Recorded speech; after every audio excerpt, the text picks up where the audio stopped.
Welcome to Indiana Sports Beat Radio, presented by Andy Moore Honda of Bloomington and Southern Stone Restaurant. Looks over the middle, second guesses, fires, throws. Does he make the catch in the end zone? Yes! Touchdown! Oladipo to win it. Another one! He got Another it! one! Another one! Huge hole! He's at the 30! He's gonna go! 10, 5, touchdown! Jonathan Taylor! Worked out by Burke. Bounces into Cody. Puts it up. Scores! Now, from the Golf Club at Eagle Point Studios, here's your host, Jim Coyle. Hello, everybody. Welcome in. Happy Friday. I hope you are ready for the weekend. It's a great day out there. It's going to be a great day out. High in the 60s here in Indiana. Man, it's not like December, but I'll take it all day long. It's supposed to get up to 60 degrees today. I know a lot of you guys listen from all over the place. Some of you are in Florida, so 60 degrees is in Georgia is nothing for you all. But it's party time for us, baby. 60 degrees in December. Sun, I don't see there's not a cloud out there. So what a beautiful day. Big sports weekend coming up. Indiana opening up Big Ten play in basketball against Nebraska tomorrow, who gave North Carolina State all they wanted in the ACC Big Ten Challenge the other night. 4 overtimes that game goes. 4 overtimes. 100 to 104, they ended up losing, unfortunately. But they gave them all they wanted. We'll talk to Mike Woodson today. Unfortunately, to be when the show is over, as they are heading out, or they're preparing to take on Nebraska, rather. We'll also talk to, I forget who Miller Kopp, I believe, is the player we'll be talking to today. So, but that's after today's show. We'll get that out for you, though. No worries. The Indiana women took on a challenge last night at Simon Scott Assembly Hall. The number 3 ranked North Carolina State Wolfpack, and in a game that went back and forth. Indiana ended up losing that game, unfortunately. But man, that was a fun game to watch. Mackenzie Holmes led Indiana with 24 points, 9 of 4 shooting. She's just an All-American. Holmes scored 6 of the Hoosiers' first 8 points in the second half, and she had 15 of her 24 points in the second half. Grace Berger with 10 points and 9 rebounds. Allie Patberg, 10 points, 5 rebounds. Indiana held North Carolina State to 36% shooting in the first half, but they got loose in the second half. You got to play those games. Are tough. You got to play them, man.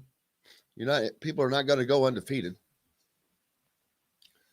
But tough loss for Indiana at home, but they played 2 top 10 opponents, and they played them both very close. So that should be something that they can build on. What else is going on in the sports world for you guys this weekend? What do you have heading up? Make sure, speaking of, go to thehoosier.com. What is today, the 3rd? Yeah, today's the last day. You can go to thehoosier.com, Indiana Rivals, and get the entire year for $20.21, like it says up there. $20 for the entire year. That's $1.68 a month. So all of you guys that listen or watch, if you don't have a subscription to Rivals, this is your chance. Why would you not? Give it as a gift to somebody. It's a great gift to give to someone. That's a cheap gift because that's about a fifth in what it normally costs. They don't know that. They'll think that you're the king. Giving them a gift like that. So that's what I would do. What's coming up this weekend? Oh, IU set a record for graduation success of athletes. And this is no small number. 92%.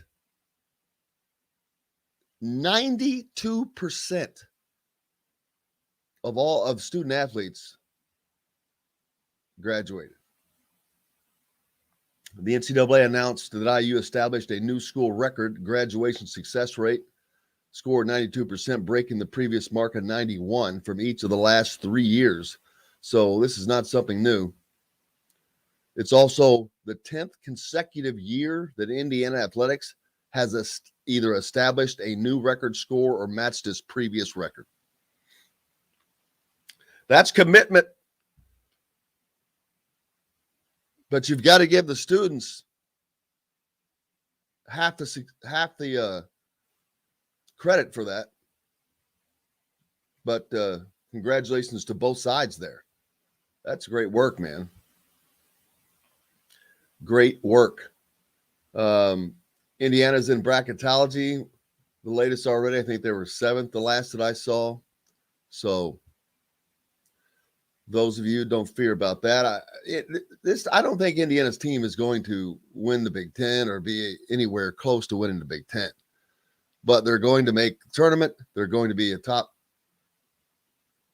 6 team at the minimum, I think. What else is going on in your sports world? Let us know what you have plans. Some big games this weekend, man. I cannot wait to talk to Jeffrey the Greek today. Some gigantic football games, college games. And I'm looking forward to these college championships. I mean, Michigan, Iowa is not exactly lighting it up for me, but Georgia and Alabama, that one is. Houston and Cincinnati, Baylor, Oklahoma State. Who else we got? That's pretty much it. You got USC, California. Why are they playing? Those are both 4-7 teams. Does the Pac-12 not have a championship? Pittsburgh and Wake Forest going at it, both 10-2. How about Cincinnati? Now, the thing is, with Cincinnati's conference championship that they're playing against Houston, they're playing at home. They get to play at home, which I don't agree with nor get. I mean, it's like, are you trying to make it as easy as possible? Or their conference is so cheap that they can't find a stadium that they want to pay for, it sounds like.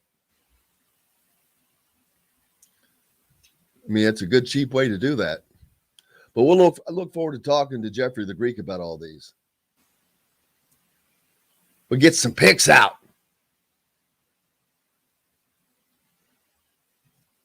And then, of course, men's basketball. Last night, there were no games scheduled Thursday night. Is that really true? That's crazy. Yes, it's because the day before the Big Ten ACC Challenge finished up, so all the Big Ten teams following the challenge got the day off afterwards.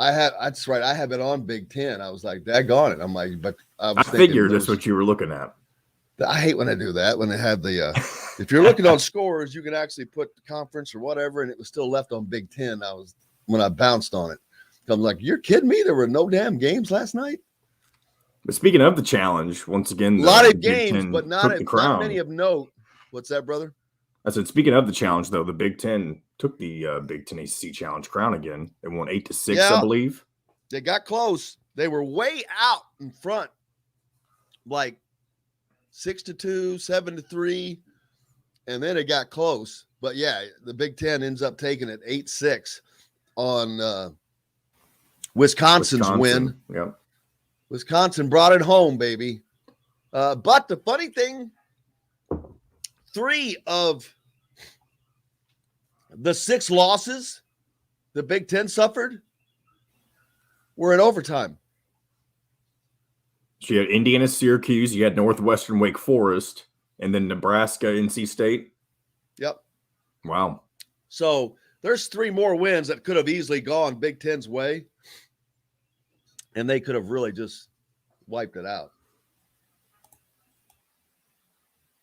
But yeah, not as far as games last night, there was nothing of, I'm going through there, I see nothing of note.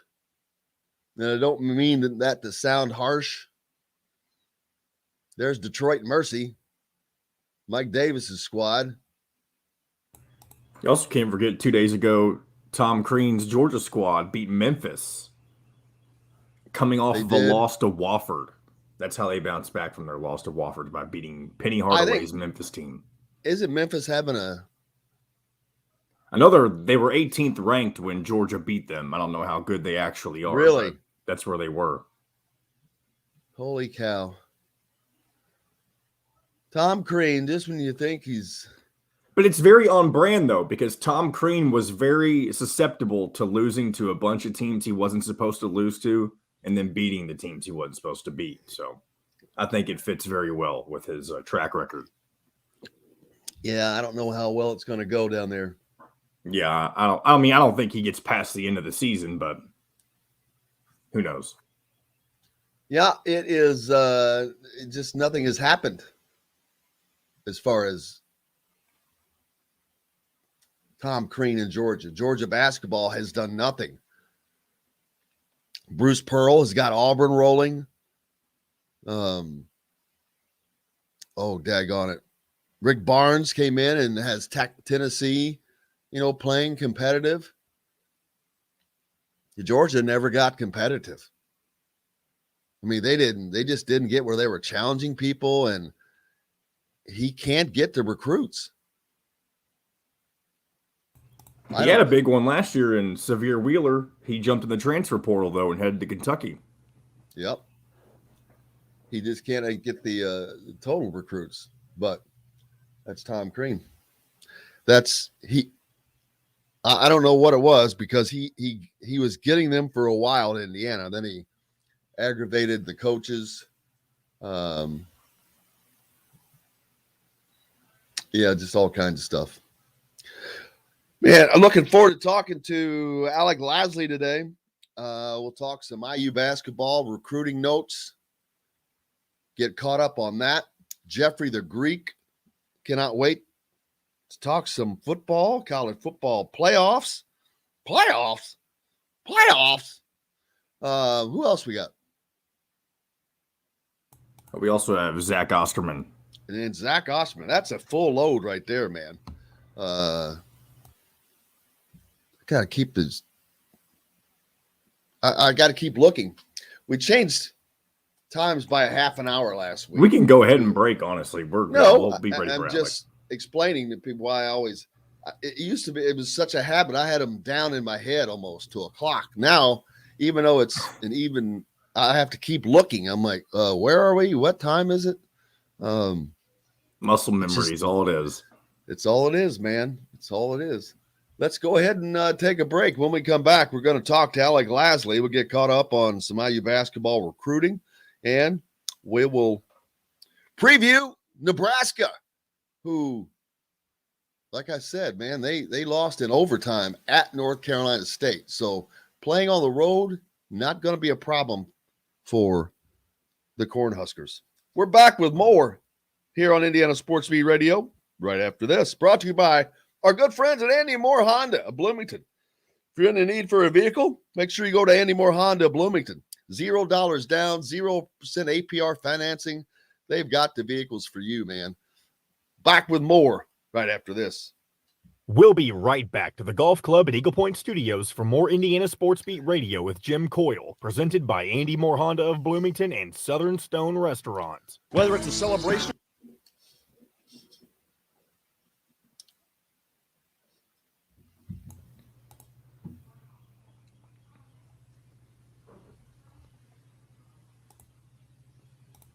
Hey, Alec. Oh, there you go. Your camera's on now. It never really registers right away. I don't know why.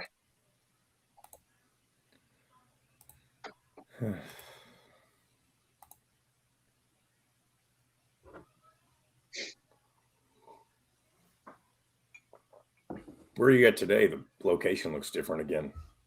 Yeah, I'm out in New York. Where are We're you in at? New York? We're in New York. Excuse me. Manhattan, Upper West Side. He's living that high life right now. Yeah. Who lives there? That's where I'm back at partially right now. So you live in Manhattan too? You have a place in Yeah. Manhattan? I mean, I wouldn't consider any other place specifically mine. I'm not living the true high life. I wouldn't necessarily say that John makes it seem like. Where's your girlfriend? She's here in Manhattan too. Yeah. What does she do? She's in data science for CVS and Aetna. Some above all of our pay grades. Edna, I'm pretty sure that's my dental insurance, so that sounds Yeah, like it's probably above my is. pay grade. She figures out how to screw all the people over. Did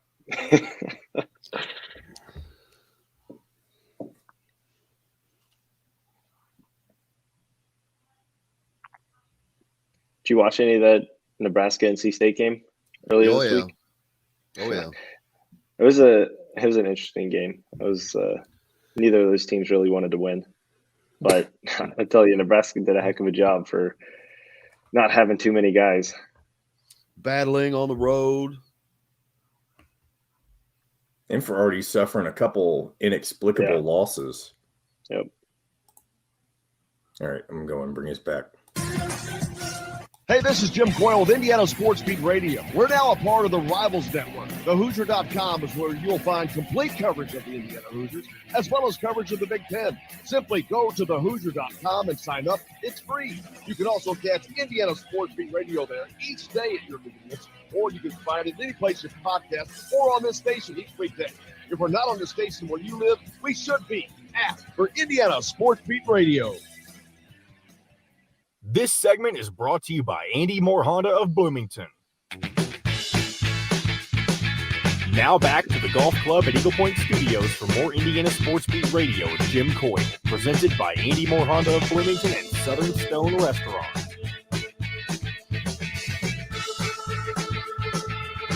Oh, welcome back. It is Friday, and it is a good-looking one out there, at least here in southern Indiana.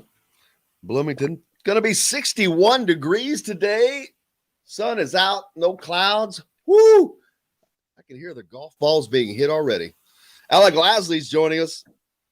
Indiana takes on a Nebraska team tomorrow to open up Big Ten play. Normally that would be perfect, exactly what you want. Nebraska, though, coming in off of a hard-fought 100-104 loss, four overtime loss at North Carolina State a couple of nights ago in the ACC Big Ten Challenge. So they're either going to be tired, Alec, or they're ready to fight because they showed fight and moxie on the road. Yeah, I think it'll be a little bit of both. I mean, they've had some tough injuries so far in the early parts of the season too, some tough losses. But I think this is probably Fred Hoiberg's best Nebraska team since he's been there, at least most talented one. Looking at the backcourt there, he's brought in a lot of transfers that really kind of fit what he's trying to do, a lot of what he did at Iowa State before he left. But yeah, I mean, they get up and down the floor. They like to take a lot of shots. They like to score the ball. They like to play a lot in transition. We'll see what those legs are like, especially after kind of playing a much shorter bench than they really anticipated against NC State, and then obviously, like you said, going 4 overtimes. So we'll see how much action they can actually provide for a full 40 minutes. It'll be interesting, especially the first kind of 10 minutes of that game. I think we'll learn a lot about how the rest of that game is going to go, especially being on the road again. So I think Nebraska is going to come out a little flat, but if they can make their shots, it'll be a whole different ball game. Just something they haven't been able to do so far this season. Well, speaking of making their shots, Indiana has been doing that. They did a very good job of that at Syracuse. They shot 40% from 3-point, and that's on 27 attempts. I need to get the record book out here, and I don't. That wouldn't be in there probably, but I'd sure like to know the last time Indiana shot 47 or 40% on 25 attempts or more. That has to be years ago, and so people are wondering, is the shooting really okay? It's continued to improve, to be honest with you. The numbers have gone up on the 3-point shooting, and 2-point shooting has been fine. They've outshot everyone they played. They outshot Syracuse, but they turned the damn ball over 26 times, and they gave up 33 points off of those turnovers. That was the critical killer. 13 of those turnovers came from Race and Trace. They had 7 turnovers for Trace Jackson Davis. Those 13 turnovers alone, I mean, you could say there's your ball game right there. Oh, yeah, and even the first 10 minutes. You had 13 turnovers in the first 10 minutes of the game, and that's when they obviously saw that huge deficit. So I think if you take those first 10 minutes out of the game and you replay those, one, I don't think it goes into overtime at all. I think Indiana wins this one, not easily, but definitely a lot easier than kind of what the game ended up being. But, yeah, I mean, turning the ball over is the biggest thing that's holding Indiana back right now. Trace and Race haven't had too difficult of a time turning the ball over, obviously to those numbers throughout this season. I think the zone obviously played a lot into that. Race really struggled kind of in that short corner area, trying to read where either the skip pass was or if he was trying to go high-low or anything like that. So I think when it's more man-to-man, they're going to be a lot better and a lot more comfortable, and they have been up to this point. So we'll see what that was like. But yeah, I mean, if you take those 2 away, it wasn't like the entire team struggled with the ball. I mean, no other person had more than 3 turnovers.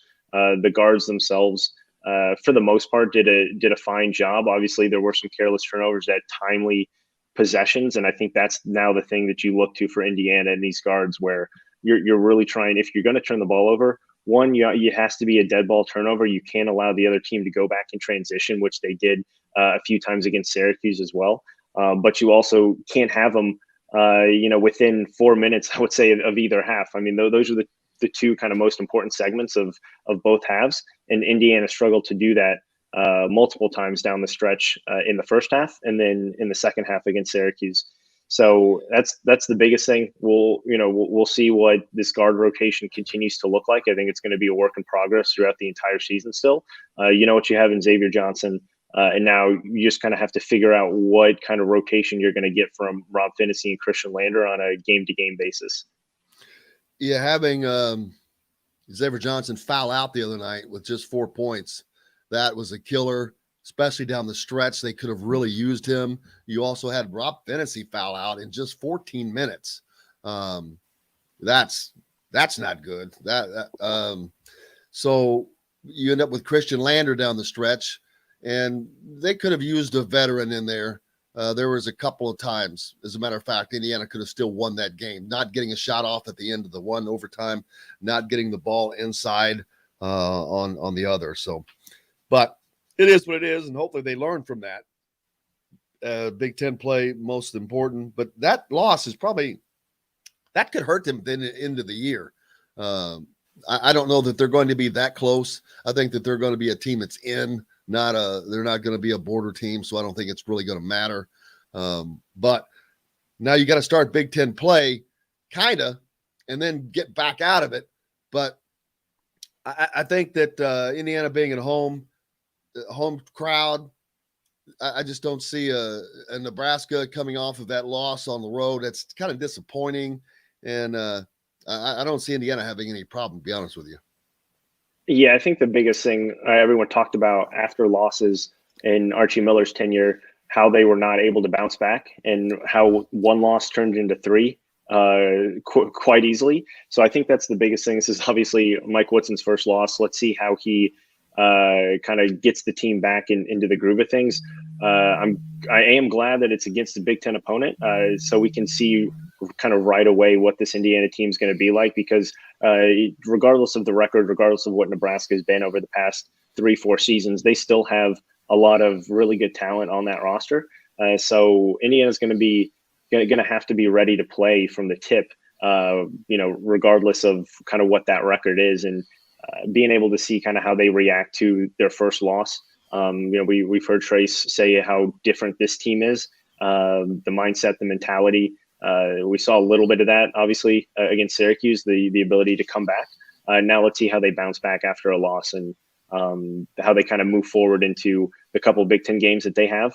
And then obviously going back to non-conference and then getting back into the full swing of things for conference play in January. I think that's the biggest storyline. A lot of people are kind of ready to see here. Recruiting wise, any notes, anything new popping out there on the recruiting side? I know it's kind of a quiet time because high school basketball has started. It makes it a little more difficult, but the phone calls and text messages continue. Yeah, I mean, the biggest kind of things over the past few weeks have obviously kind of shifted, like you said, to the start of high school play. So coaches can be out on the road right now and see a lot of these prospects. The biggest kind of names, Jalen Hood-Schifino has been absolutely terrific in the two big-time games that Montverde's had over the past 2 weeks here. They ended up blowing out Oak Hill Academy last night, leading scorer in that game. And I think Indiana fans are just going to be extremely, extremely excited. Not that they aren't already, but just how he continues to build off of each performance and seemingly gets better every single time he goes out there. So with that roster too, I mean, you have KJ Evans, who's a 2023 guy who Indiana's looking to get to Bloomington after Montverde's season is over. 2024 guy on that roster as well, Derek Queen, that Indiana has extended an offer to. So there's a lot of guys that Jalen Hood-Schifino is talking to, and I think he's going to be their biggest help when it comes to a couple of these younger guys in the 23 and 24 class down in the Florida area. Outside of that, I think you look at Xavier Booker as kind of one of those guys who Indiana's really been pushing for over the past couple of months, and it just seems to have kind of stalled out a little bit up to this point. There were a couple of visits that ended up getting canceled from Booker's side of things, scheduling conflicts and things that kind of went all into it. But he was at Purdue's game against Florida State the other day. So we'll see how that one continues to develop. He was obviously on an official visit this summer, but you need to get him back on campus if you want any shot of landing Xavier Booker. And up to this point, they just haven't been able to get him back for another visit.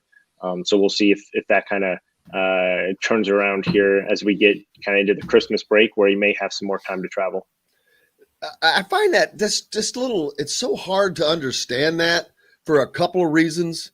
The Xavier Booker falling out of love kind of thing. Purdue's loaded with the kind of guys that play his position. They have not routinely sent guys to the NBA. How many guys right now are in the NBA that are from Purdue? Maybe 3, 2. Indiana's got 8, and they haven't been successful. That's when Indiana's not even been good. So and then to top it off, the cherry on top is you've got Mike Woodson, who has done nothing but play in the NBA, coached in the NBA, knows the NBA. So that just I'm taken back a little bit by, I'm like, really, that just doesn't make a lot of sense to me. But there are obviously other factors that go into it. If Indiana was 2 and whatever, not winning and looking like they did before, I'd get it. I don't get that either, because they look strong. They play well. They're on the rise. So that's just a little surprising to hear, especially from a kid that's close by. But any reasoning that you would have seen or understand from that? Yeah, man, I don't know necessarily how deep it goes as of right now.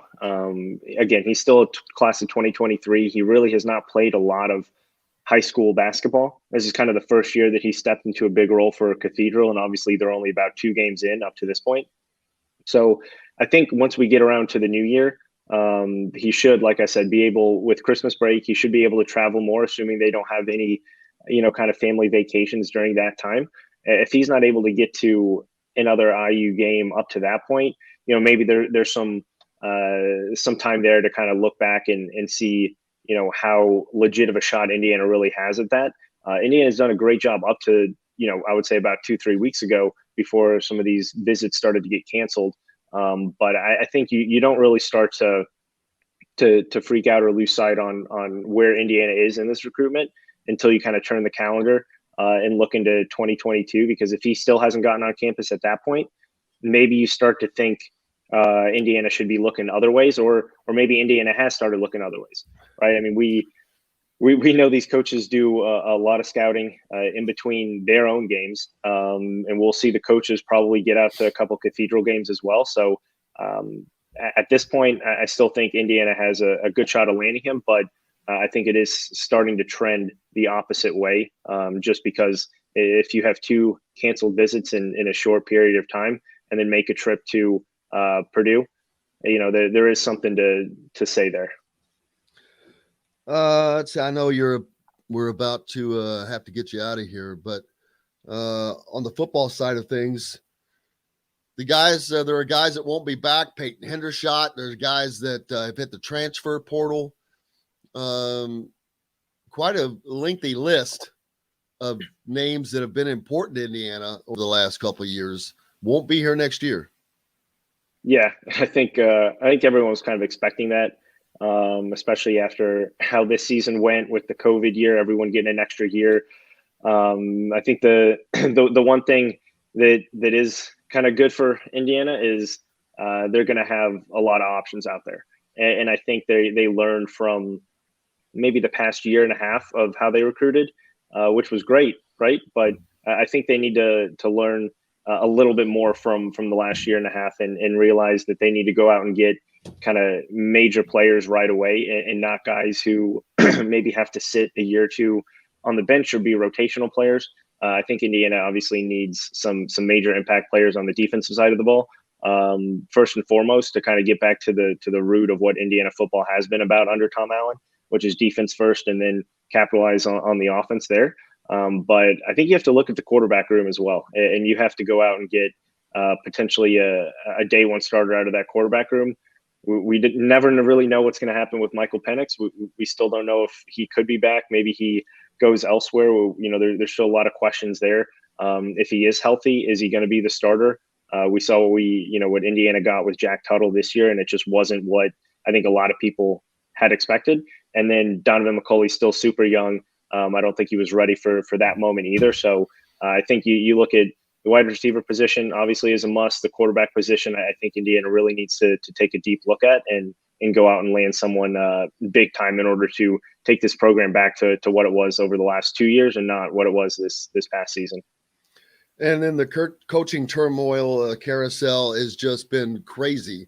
Always, coaching is always spinning, but we've seen the big names, Lincoln Riley, leave in Oklahoma, which you just don't see. We've seen Brian Kelly leave LSU, which you just don't see going to LSU on top of that. So now you're going to have Brian Kelly in the SEC. You're going to have Oklahoma and Texas soon in the SEC. But then you had Lincoln Riley bolt the Big 12, who was going to add some teams for USC.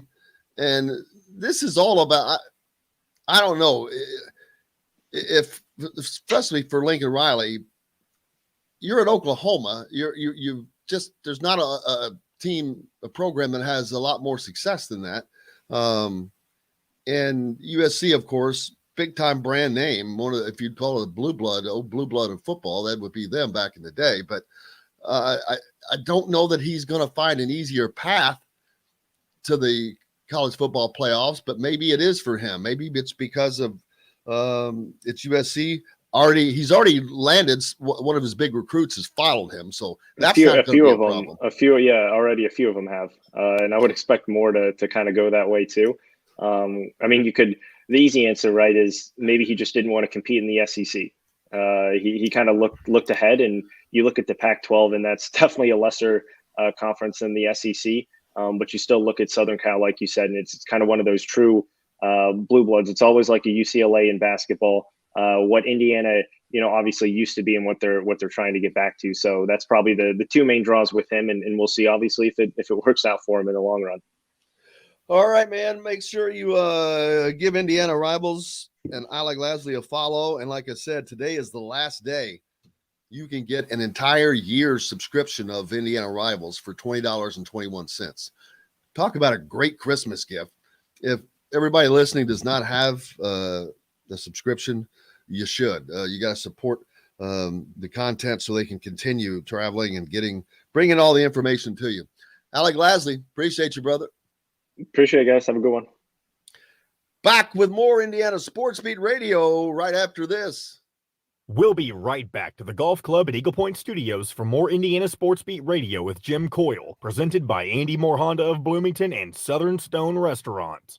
The pro and college football.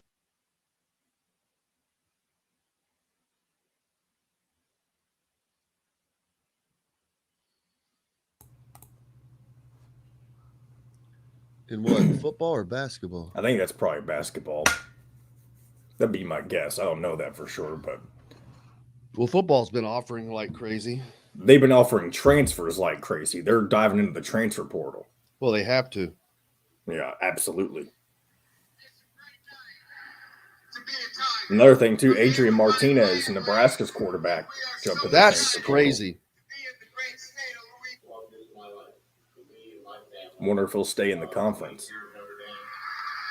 It's a great night to be a Tiger. I'm here with my family. Is that Brian Kelly? We're so excited to be in the great state of Louisiana. Can you pull that up? It's on, where's it at? Twitter? Yeah, Jeff Darlington is the one I see. Is the Twitter guy. What a moron. Did he just post this? I don't know. It's on an article I'm reading. Oh. What's the tweet say?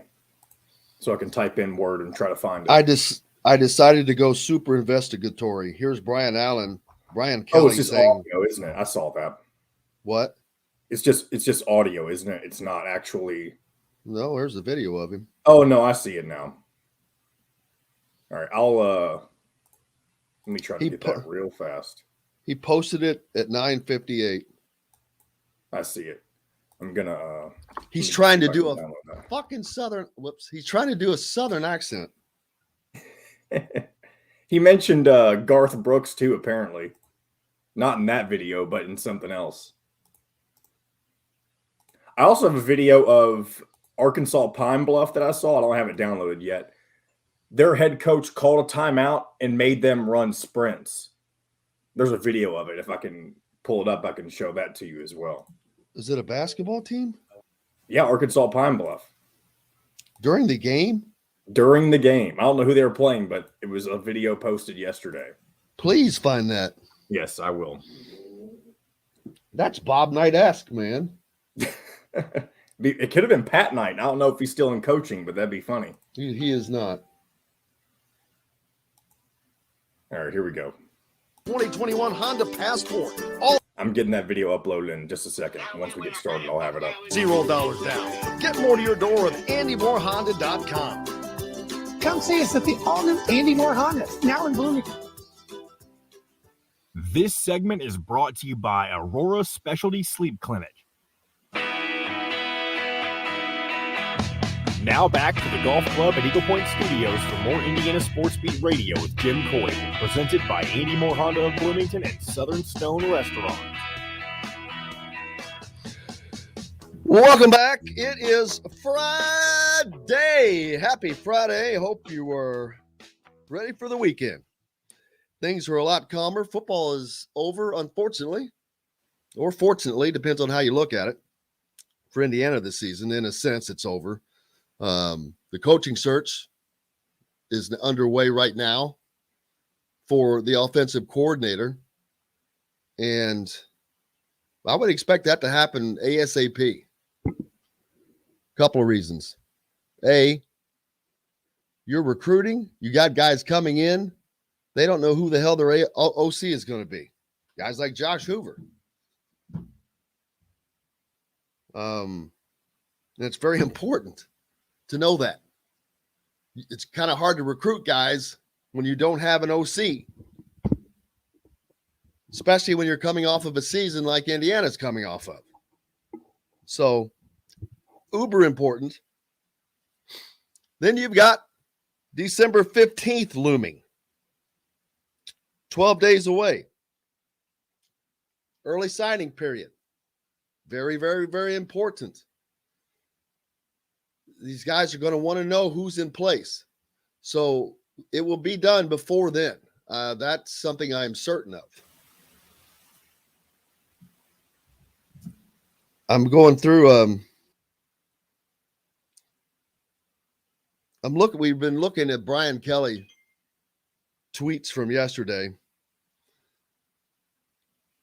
Just making fun of him. Of course, Brian Kelly going from the very tip top of the country, not almost, in South Bend, Indiana, all the way down to Louisiana. He can throw his winter clothes away. But the funny thing is, he was introduced at halftime of an LSU basketball game. And you can imagine Brian Kelly, if you've heard him talk, he's Northern Indiana, no accent, straight down the middle, like that. But it didn't take him long to get in Louisiana and for his voice to change. Listen to this. Incredible 12 years of my life for me and my family being here at Notre Dame. It's a great night to be a Tiger. I'm here with my family, and we are so excited to be in the great state of Louisiana. But more, I'm here with my family. Are you kidding me? Why would you be so dumb? I mean, gee whiz. That first part you heard was him talking earlier and just saying family like normal. And then, I'm here with my family. It's so good to be here in Louisiana. It's like, it's hilarious. And now some other humor. This is Bob Knight-esque. It reminded me, and it wasn't the Indiana-Syracuse game the other night. I think there was another game where I got thinking of Todd Leary's story when Bob Knight told him, hand the ball to the guy guarding you. And he was like, what? He's like, hand the ball to the guy guarding you. So he gave it to him and he went and scored. And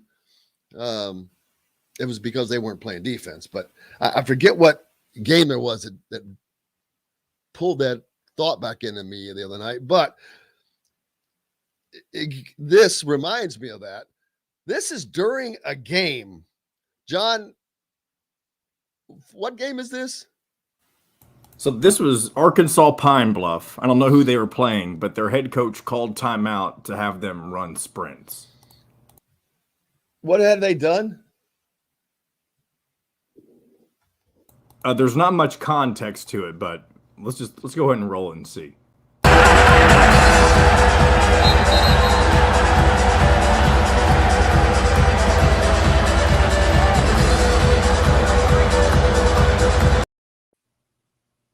I guess kind of it's at the very beginning, but It looked like they were playing a Big 12 opponent. It looked like they might have been playing Iowa State. I don't think it matters who they're playing, but that's just funny. I mean, that is Bob Knight-esque. Let's see what I can get pulled up on that. I didn't see that. I don't know who would think to do that. Arkansas Pine Bluff men's coach. This is from Sporting News, home of our good friend Mike DeCourcy. Arkansas Pine Bluff men's basketball coach Solomon Bozeman called a timeout during his team's game against Iowa State, not to give his players a break, but instead to make them run sprints in an interesting new tactic. The first-year coach was frustrated that his team didn't be seen playing their best. You know what? That's hilarious, but I love it. I've got to tell you. So with 18:20 left in the second half, Bozeman called a timeout to try to regroup his team. That's when he made them run baseline to baseline. I've never seen that before. I think it's awesome. At the timeout, they trailed 44-24. They did end up shooting 42 points in the second half compared to Iowa State's 45 in the first, for comparison. So they doubled their point. They doubled their point production. So I think it's hilarious. He received some praise and criticism on Twitter. Sorry, some positive ones. I'm trying to look. Oh, they didn't show the negative ones. I wanted to see any negative ones. His team's only 1-8. So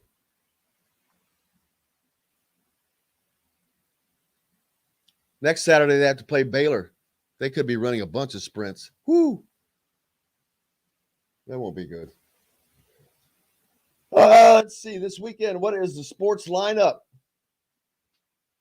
A lot of college football championship games. Well, that's all that there is right now. You know, it really stinks that college football's over, though. That's the thing. I love college football. Those Saturdays are awesome. And it's because it's once a week for the most part. I wish that the season lasted a little bit longer. Tim points out Mark Cuban buys a town, Mustang, Texas, listed at $2 million from a friend that needed to sell it. 77 acres, population 23, rundown strip club and a trailer park. Well, you know, you can revamp that. They have a new, what's the one in Bloomington?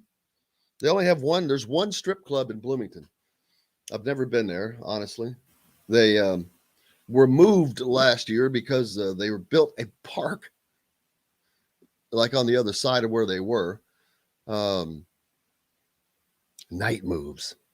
That's it. It's hilarious. Let's see. Yeah. There you go. 5 left points out. Brian Kelly all of a sudden became Bobby Bowden, who came by that naturally. He was hilarious. Oh, Bobby B. I love listening to Bobby B. Those guys, and see, those guys were great characters back in those days. Bobby Bowden, Steve Spurrier. You talk about digging each other. They would do it all the time. But it was fun. Let's see. All right, coming up this weekend, basketball-wise, what are we looking at?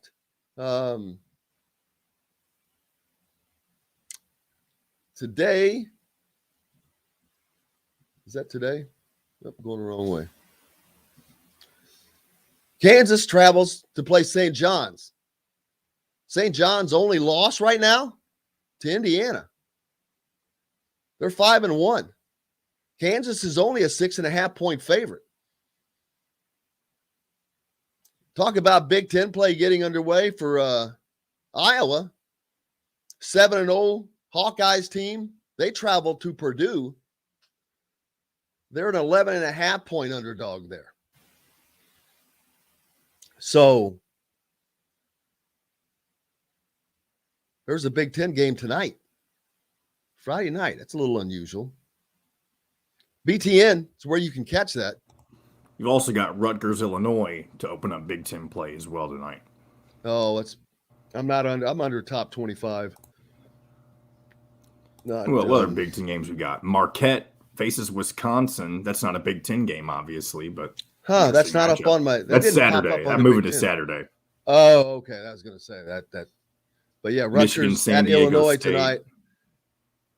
Yeah, Illinois playing well. They're 5-2 now. That's an 8.5 point line for the home Illini. But Iowa and Purdue both 7-0.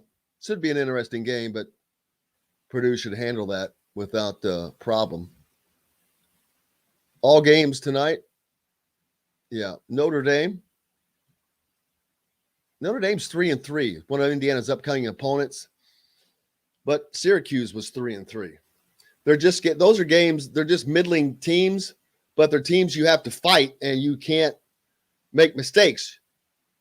You can't turn the ball over 26 times. It's just freaking pure and simple. I mean, that's just the ball game right there. You can't do that against anybody, anyone. Now, the Notre Dame game will be up in Indianapolis, and that's coming up 2 weeks away. Let's see what else we got. Rutgers, Illinois, I already mentioned. Of anything of note I'm looking for. Kansas, St. John's, I mentioned already. Houston is hosting Bryant. Pitt at Virginia. Nothing really of the Big Ten games are the games of note. Purdue, Iowa, that's the best game of the night in the country. From what that is without question probably. I'm not saying it will be the best game of the night, but it's the best on the schedule to watch. If that's what you're looking to do. So there you go.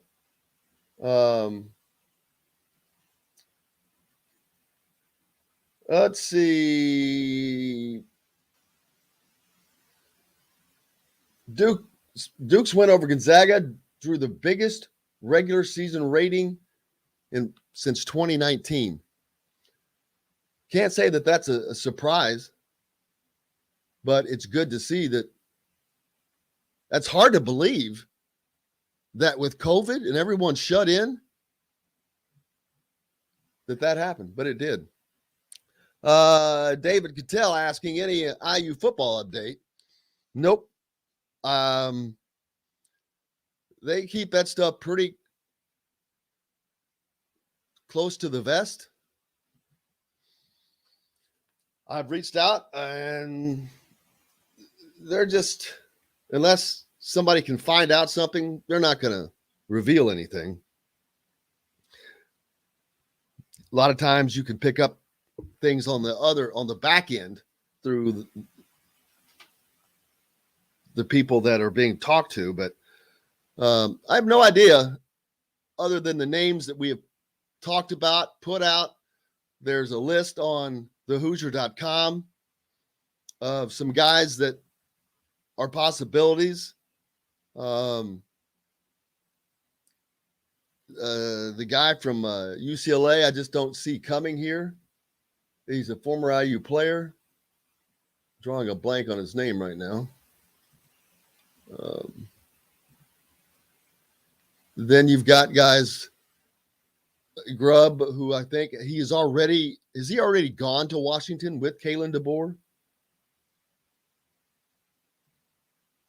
I think that he has, or already announced it. And I expected that to happen unless he became head coach at Fresno State, which I doubted that would happen. Then you've got a lot of OCs that are getting head coaching jobs. Joe Moorhead leaving Oregon to be head coach at Akron.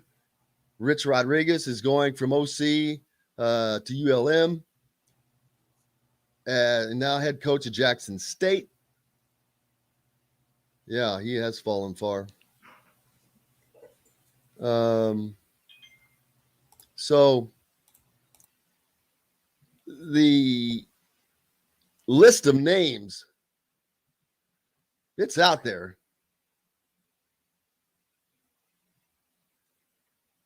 But and that's just a guessing game. You know, people talk about the guys from Coastal Carolina or Zach Kitley from Western Kentucky. They've set a bunch of records there. And like I said before, if you're setting records at Western Kentucky, you're doing something because you had Bobby Petrino there. You had Jeff Brom there. The guy before all of them that went to Florida State and Oregon. Not to mention they're playing in the Conference USA Championship this week. There you go. So that is a decent team that Indiana beat. They barely beat them. They barely beat them by 2 points. Graham Harrell, USC offensive coordinator because of what's going on there. Not sure. Justin Fry is the guy at UCLA. He's the OC there. You're not going to leave that position. He's a former IU player. Let's go to break. Major Applewhite, the OC at South Alabama, where Kane Womack is. So, a lot of names out there. Go to thehoosier.com. You can check them all out. And again, today's the last day. You can get that special $20.21 for the entire year. If you're not going to get it for yourself, get a gift for some other people. It's great. Hey, we're back with more Indiana Sports Beat Radio. Zach Osterman from the Indy Star to join us. Plenty more after this. We'll be right back to the Golf Club at Eagle Point Studios for more Indiana Sports Beat Radio with Jim Coyle, presented by Andy Moore Honda of Bloomington and Southern Stone Restaurant. If you're in the market.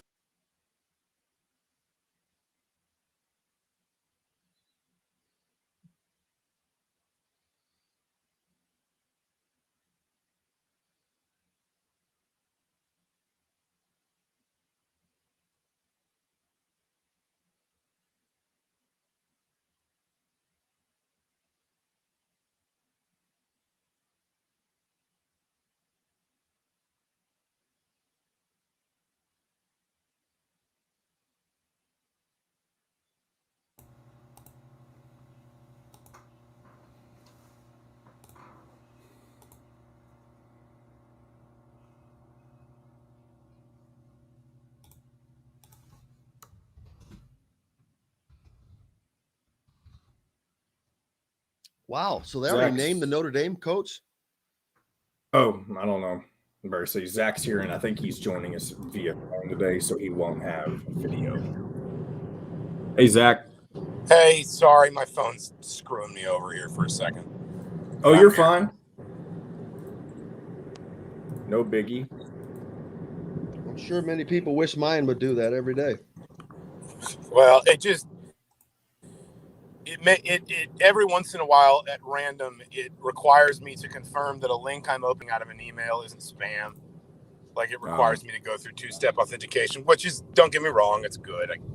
I get why, but it just does it really randomly. And, you know, sometimes it's just like if I'm in the car and I'm trying not to type while I drive, it's not ideal. So I know why it exists. It's just, it is what it is. Just one of those. I also saw you had a flight delay the other day. I'm sure that was fun. Actually, I had to rent a car and drive from Syracuse to Ithaca to catch a flight because the plane in Syracuse had like just a ridiculously minor. There was a pin. Apparently, the pin that holds down the netting that holds the luggage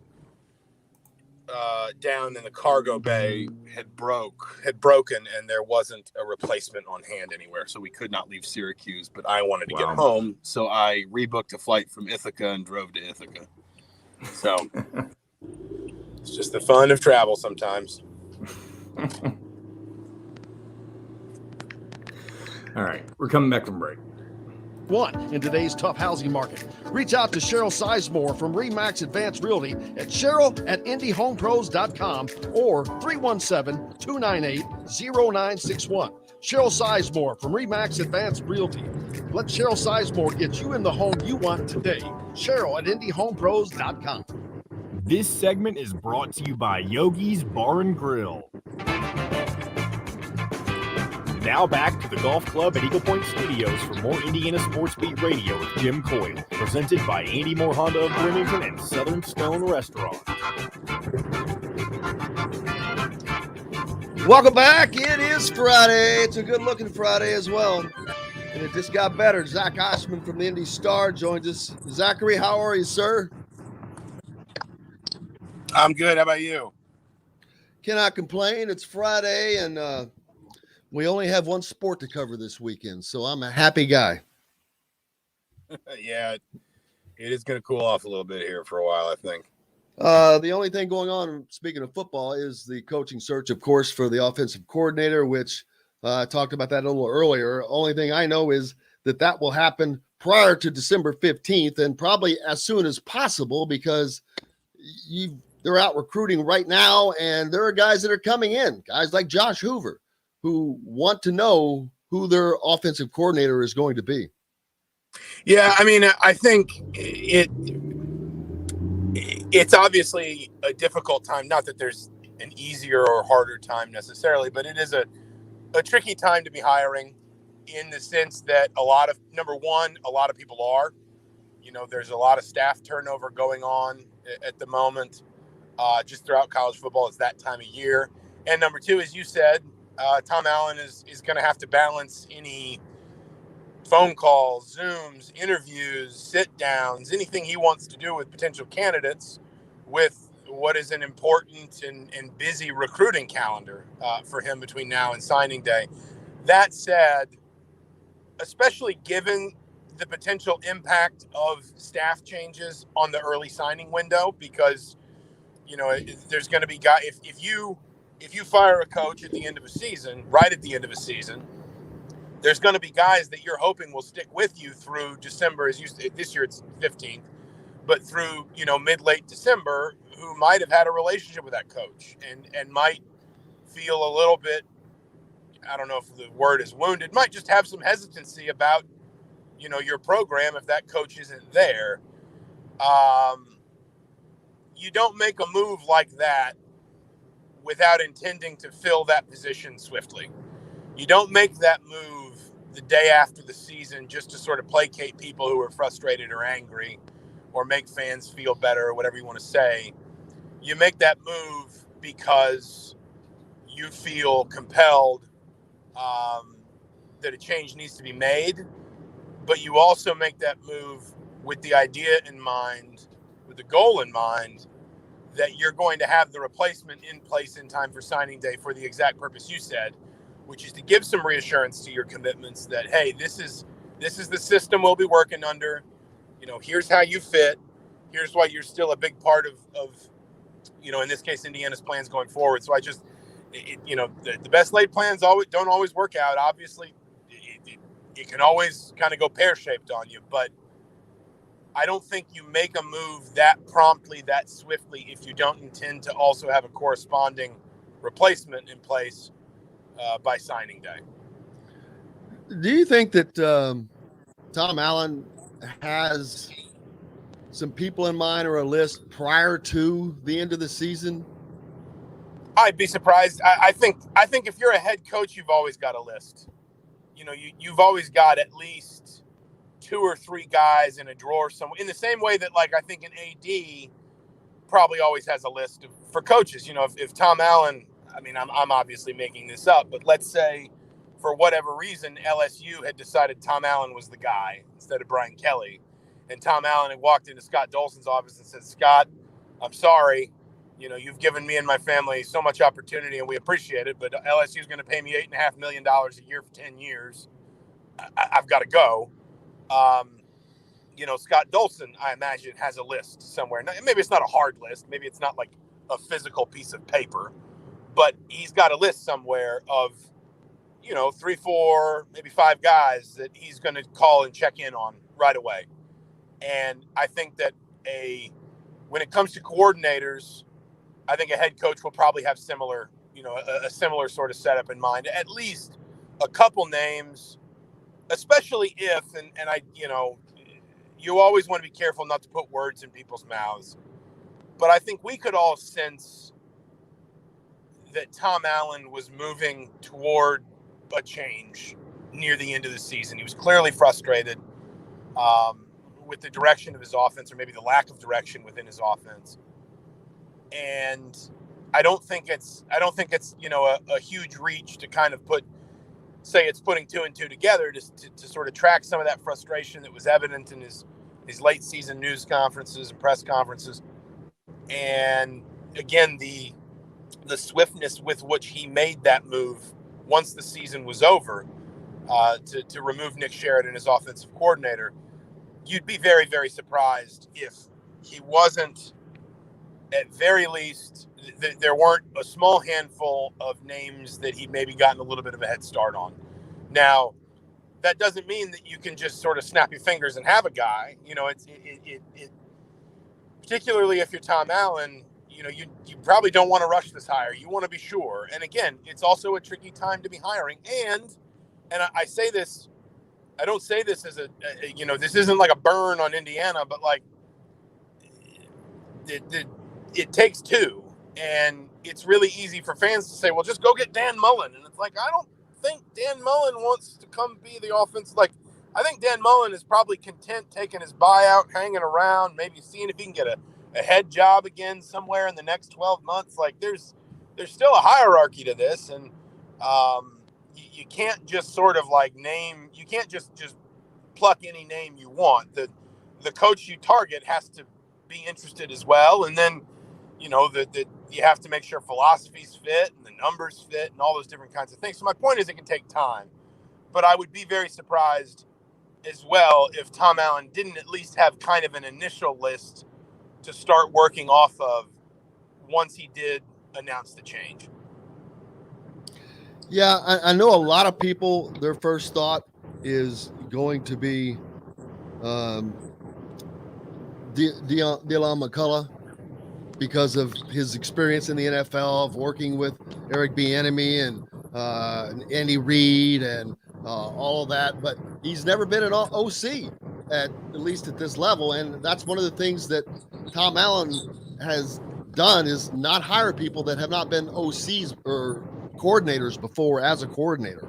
So I think that kind of eliminates that. And I haven't heard anything really of that nature coming out. So I think it's going to be an outside hire. I think it needs to be an outside hire to bring some fresh blood in. They've gotten stale. And I just don't know if the one thing Tom Allen has done with his hires is he keeps it within kind of a bubble. And I'm thinking that maybe he needs to get outside of that bubble this time and focus on getting the absolute best person for the job, because he talked about putting his team doing whatever they could do to just find a way to win a game at the end of the season. I think the same thing with this hire. It has to be, you have to hire to win the game. And I don't know that was done last time. Yeah. I mean, I don't know that I totally agree with that. I mean, in a couple of different ways. Number one, Tom Allen had very little tangible connection to Kalen DeBoer when he hired him. DeBoer was basically recommended to him by Chris Creighton, who's the head coach at Eastern Michigan, who Allen, if I'm remembering the timelines right, Creighton gave Allen his first college coaching job as a position coach at Wabash back when Allen left Ben Davis to go into college. And that was really Allen's only tangible connection to Kalen DeBoer, but it was a strong one because Allen respects Chris Creighton. He respects his opinion, and Chris Creighton's recommendation was going to carry weight. I'd also look at the hire of Charlton Warren. It wasn't like Charlton Warren had deep ties to, sort of Tom Allen's background. There were enough, I think, what's the word I'm looking for? There were enough kind of points of comparison or points of connection between them that I think, Allen felt comfortable enough making that hire. And to be fair, I think Warren did a good job as DC this year. I think he was dealt a very tough hand by injuries and in particular kind of the specific players he lost. And I think we still saw, until really kind of the bottom fell out of the tub of Indiana's season late in the year, I think we still saw that defense trying to hold up its end and trying to pull towards something better. I don't, Oh, I meant an offensive coordinator. I think only an OC. Okay, well, that's sure, and that's fair. But again, like I said, I mean, Allen didn't really do that with Kalen DeBoer.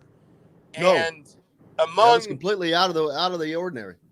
And among other people, Kalen DeBoer was one of the loudest voices recommending Nick Sheridan for that job. I mean, within like a couple months of getting to Bloomington, Kalen DeBoer was telling people in the program, this guy's going to be an offensive coordinator very soon. And it's also worth saying, too, like Nick Sheridan's younger than me. He's probably going to be an OC again. And there's every chance absolutely. that he still has success. He's got a lot of coaching in front of him if he wants it.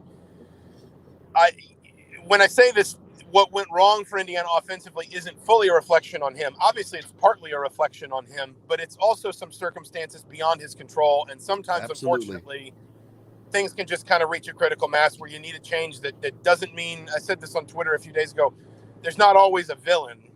Right. It's just sometimes you need a change. Sometimes villain of circumstance. It's unfortunate, but it's reality.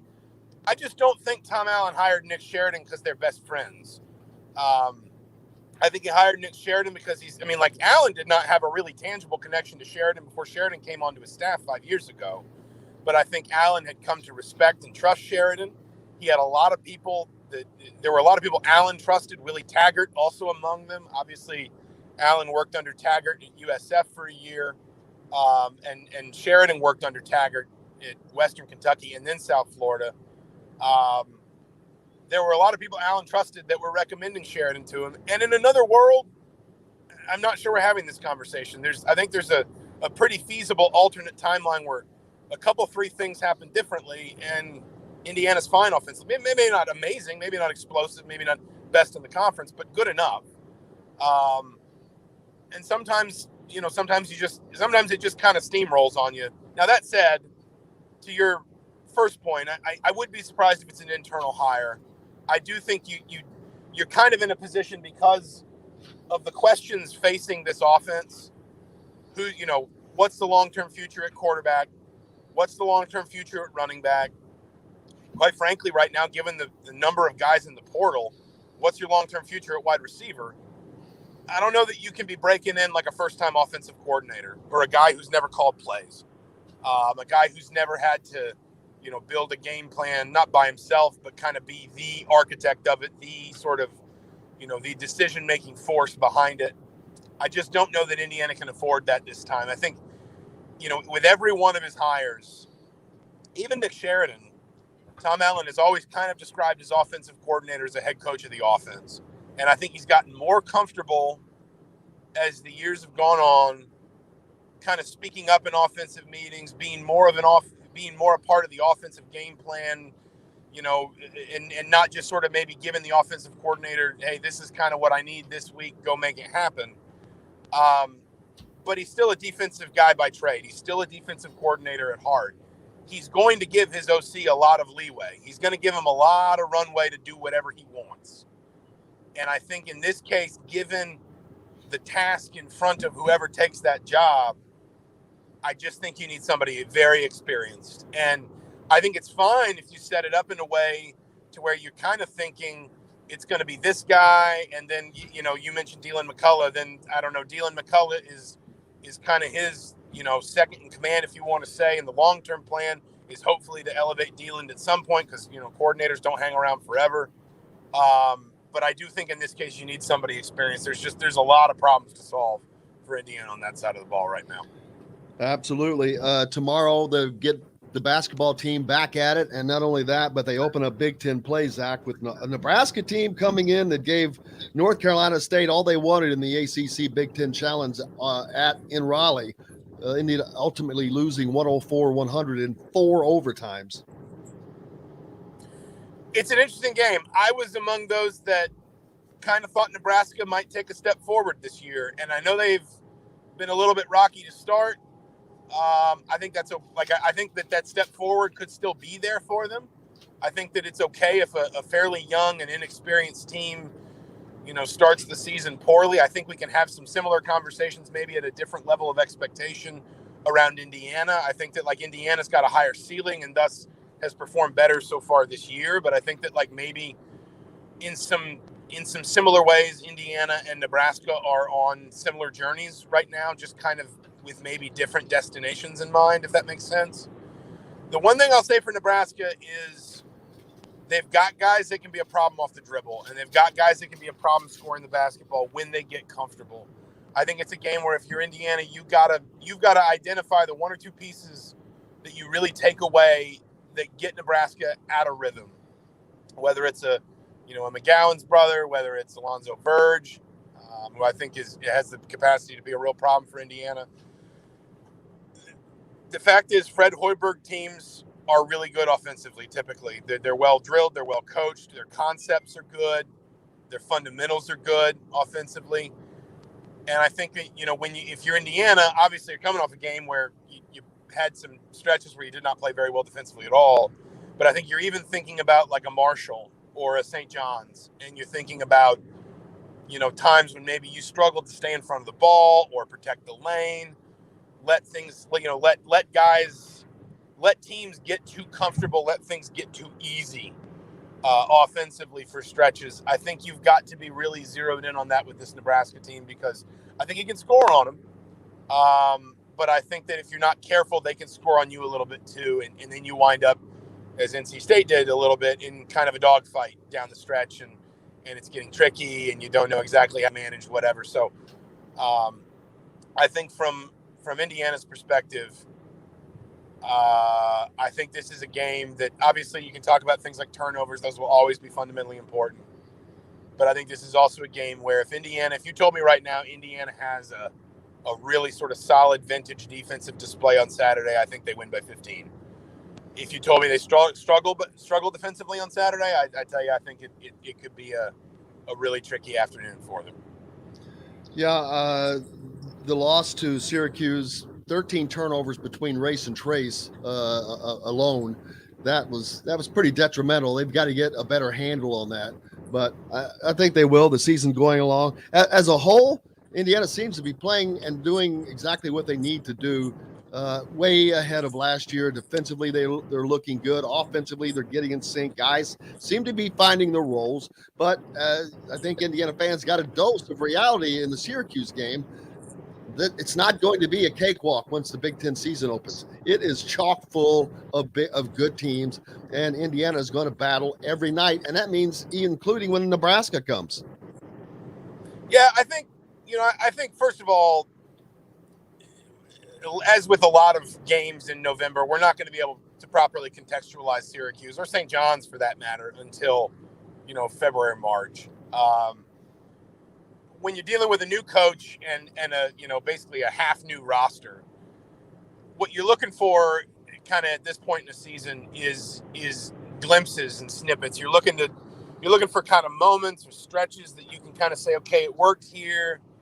This is an example of what we've been talking about trying to accomplish X, Y, or Z in practice, in the preseason, in the off season, whatever. And then as the season kind of wears along, you're trying to kind of stitch those little moments together into more complete performances. I think there's a couple valuable things that happened in Syracuse.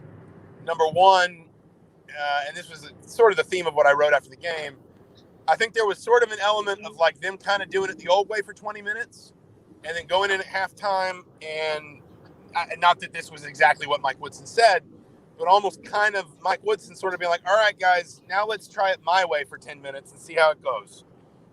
Let's try it with my adjustments and the stuff that I was preaching, and let's calm down and, just listen to me. We'll work the problem together. And then you obviously see what happens in the second half, which is a lot better. I thought it was a game where you felt like guys' roles were further defined. Indiana once again saw Parker Stewart score a lot of points. It saw Miller Kopp hit some threes. Race Thompson and Trace Jackson Davis really reinforced the idea that they are a front court duo to be reckoned with. Even Xavier Johnson, only 4 points before he fouled out, but 9 assists to 3 turnovers. A 3-to-1 assist to turnover ratio is always going to be acceptable at a point guard position. And so I think you also saw a little bit of like just kind of guys suddenly feeling, just that little bit more comfortable in, we think we've got this and this guy and this and this guy, and we think he can give us this on most nights, but it's different when you go do it on the road at Syracuse. No matter what Syracuse is kind of, level is this season. It's different when you go on the road and you prove it in an environment like that. And then the other thing I would say too is, and again, this is one of those things that maybe we look back in February and it was a one-off and it didn't matter again and Indiana never built on it. But I also think there's value in this team seeing itself score the ball that way against a high major opponent that makes its name on a funky brand of defense that you don't see very often. And I know people always say, oh, the 2-3, they were ready for it. How come they couldn't perform against it? Well, Jim Boeheim's going to win 1,000 games. If it was as easy as being ready for the 2-3 zone, he had gotten fired decades ago. It just doesn't work that way. There's a reason why Syracuse has been so consistently good for so long under Jim Boeheim with that 2-3. And for Indiana to come out in that second half and average close to 1.5 points per possession, not that they're going to do that, you can't count on that every single night, but knowing you have that performance in your back pocket, knowing that that's what you're capable of as a team, as a group of players, I think there's real value in that. I think there is enormous value for a group that, frankly, would be understandable if it had some sort of offensive doubts, let's say, coming into this season of, okay, we know Tress Jackson Davis is good. And, in the theory of it, we know these guys can hit shots and these guys can create shots and whatever else. But, for a team that has just struggled so much offensively, in particular to make shots, jumpers, threes, whatever, in the last 2-3 seasons, you need to see it happen to be sure of it. And to have kind of 30 minutes like that at Syracuse, I think there's a lot of value in that too. And again, it only matters in the context of what comes next. When Indiana went on the road 3 months ago, and won a close game at Western Kentucky, we said this game only matters if it's a get-right game and if it got Michael Penix confident again and it got the offense back on track. And if Indiana goes on to win 3 of its next 4, then who cares that they only won by 2 at Western Kentucky? They accomplished the things they needed to accomplish. If that doesn't happen, then this was just a one-off for a bad team that managed to beat a group of 5, opponent on the road, and it really didn't mean anything. We need that kind of context on a Syracuse, but it is not a stretch in my mind to be in, let's say Valentine's Day, and Indiana's, I don't know what their record would be at that point, but let's just say like 10-6 in the Big Ten. And we're looking back and we're saying, that Syracuse game, they learned some really valuable things about themselves that night, some tangible things, some intangible things that really crystallized some things for this group that turned out to be important in the long term. Zach Osterman from the Indy Star, I cannot thank you enough, brother. Appreciate you. Wish you a great weekend. Absolutely. You too. Thanks for having me as always. We'll see you Saturday. Indiana Sports Beat. Zach Osterman from the Indy Star joining us. Hey, we're back with more. Jeffrey the Greek joins us. You've been waiting for it. We're going to talk some football, playoffs, picks, and just whatever else we can come up with. Back with Jeffrey the Greek right after this. We'll be right back to the Golf Club at Eagle Point Studios for more Indiana Sports Beat Radio with Jim Coyle, presented by Andy Moore Honda of Bloomington and Southern Stone Restaurant. Whether it's a celebration, writers talk for a long time, brother. Yeah, he was feeling his oats. Well, they've got a lot of words in them. They do. It does. I'm not kidding. Anytime I think he went about 3 or 4 minutes without you saying a question to him. I'm telling you, writers, they've got so many words that's the difference. That's why you bring football players on. We don't like them words too much. Shorten. What was on we only like what we can hear on a play call. That's all we can fathom. What was the guy's name on The Office? The big guy that worked in Kevin. There was an episode where he cut out all useless words. Oh, he says why say more word when less word do trick or something. Right. Yes. Oh yeah. He's funny. That was funny. How are you doing, brother? Oh man. So to give you where my brain's at, I just ran around the house for 25 minutes trying to find my lucky game day pants and realized I already packed them last night. I'm just that preoccupied and out of it right now. So you're heading to Indianapolis? Yeah, I'm taking off. I got Man, I wish I didn't think of that. I was gonna get credentialed for that game and go, but I didn't because we have a basketball game that day, and I'm like, there's no with you. Huh? I said it would have been awesome to have a couple cocktails with you. Yeah, I would. I'm like, damn, I wish I'd have known that because I'm like, I'm not gonna go up there just to watch that stupid game. I can watch it on TV. Absolutely. I saw where Ohio State fans were withholding hotel rooms and tickets from Michigan fans or something. Yeah, yeah, that's. I think it's accurate too. They will pay for a hotel room just to keep a Michigan fan from not getting it. They will. They're that bad. Yeah, actually, I'm trying to. I just was like, I'm impatient. So I just couldn't wait any longer. So I wound up buying my ticket on Sunday. But there probably was the right call was to just wait because I think they've come down now. All right. Gonna bring us back in. Jim, you do still have one more break between now and 10:30. Just want to throw that out there. But okay. All right, here we How go. long can you stay, Jeff? Huh? How long can you leave? Yep. Don't worry about it. $0 down. Get more to your door with AndyMooreHonda.com. Come see us at the all-new Andy Moore Honda, now in Bloomington. Today's guest is brought to you by Reynolds Family Dentistry of Sellersburg. You need $1 million smile for those championship photos, and that's exactly what you'll get with Reynolds Family Dentistry. Now back to the Golf Club at Eagle Point Studios for more Indiana Sports Beat Radio with Jim Coyle, presented by Andy Moore Honda of Bloomington and Southern Stone Restaurant. Welcome back.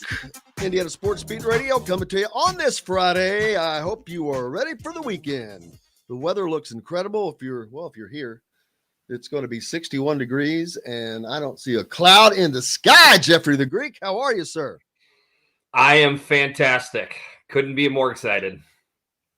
A slate of conference championship games this weekend. Not a lot going on. Let's see. There's 9, 10, 11 football games. Kind of sucks, to be honest with you. It's starting to hit you in the face, like.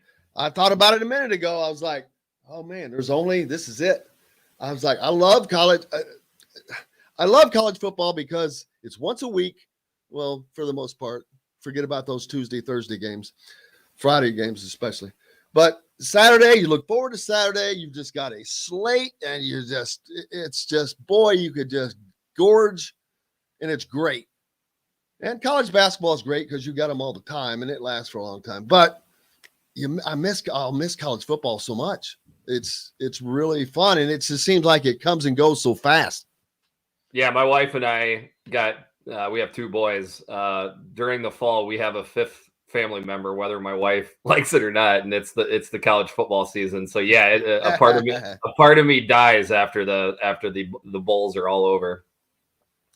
All right, so we've got 11 conference championship games. Not a lot of them are interesting, to be honest with you. 3 of them have really drawn my interest. Of course, let's just go ahead and start with the Michigan Wolverines in Iowa in the Big Ten. First of all, a little bit of a surprise. I don't think many people expected either of these 2 teams to be there because Iowa had just really limped to the end of the season. And then Wisconsin says, open the door, here you go, losing to Minnesota. The shocker to me, Iowa, a 9-2 Iowa team was a 1-point favorite at Nebraska. And I'm like, this shows me how, but weak the Big Ten West is. I mean, you've got your potential champion who is a 1-point favorite over arguably the second worst team in the league and in the division. Now, I know that they had all those 1-possession losses, but they were still losses. Now they've lost their quarterback. How about that? That's a little surprise. I mean, it seemed like they were coming on, right? I mean, yeah, riding on the wall with him. Adrian Martinez hit the portal out of Nebraska. If you're not, I don't think it's all that surprising. he's a 4-year senior that feels like he's been there for 8 with the beating that guys took. And I mean, I think if I'm correct, this will be the conundrum wrapped in a riddle that is Adrian Martinez. He leaves Nebraska with the most yards ever gained from scrimmage as a Nebraska football player. He also leaves as the losingest quarterback in Nebraska history. So that's Adrian Martinez wrapped in one. I didn't think it surprised me too much. New offensive coordinator coming in, we don't know exactly what kind of new schemes would be. So I think it's probably good for 2 a.m. to see if he can find a different place to finish out his career. And we don't know how healthy he is either. I mean, he just had surgery, and there's a lot of rumors that there's quite a bit of damage. So hopefully he's healthy. Hopefully he lands in a good spot. But, can I take exception a little bit to the Big Ten West slander? I was waiting for you to. Yeah, I mean, here's the deal. Like, just do yourself a favor and look over the ACC, both of their divisions, the Pac-12, both of their divisions. Nobody is contending that those two divisions, those two leagues suck, period. ACC is just horrific. And that's, I guess, kind of, like, I feel like there's only 2 terminologies of teams for college football. It's either elite or sucks, and I guess I'm old fashioned where I feel like there's many shades of gray. Oh, absolutely. So Iowa doesn't suck. The Big Ten West doesn't suck. The Big Ten doesn't suck, but they're not elite. That's fine. I'm okay with that. But shouldn't a division winner of the Big Ten conference, both of those division winners, be elite? I mean, they should both be pretty damn good, you would think. A division winner in a conference like the Big Ten. Neither are elite in the Pac-12. Maybe one is elite in the Big 12 championship, and I would say neither are elite in the ACC championship. So really, when you look at it, out of the teams that are playing in conference championships, you got to say Michigan and Georgia are elite.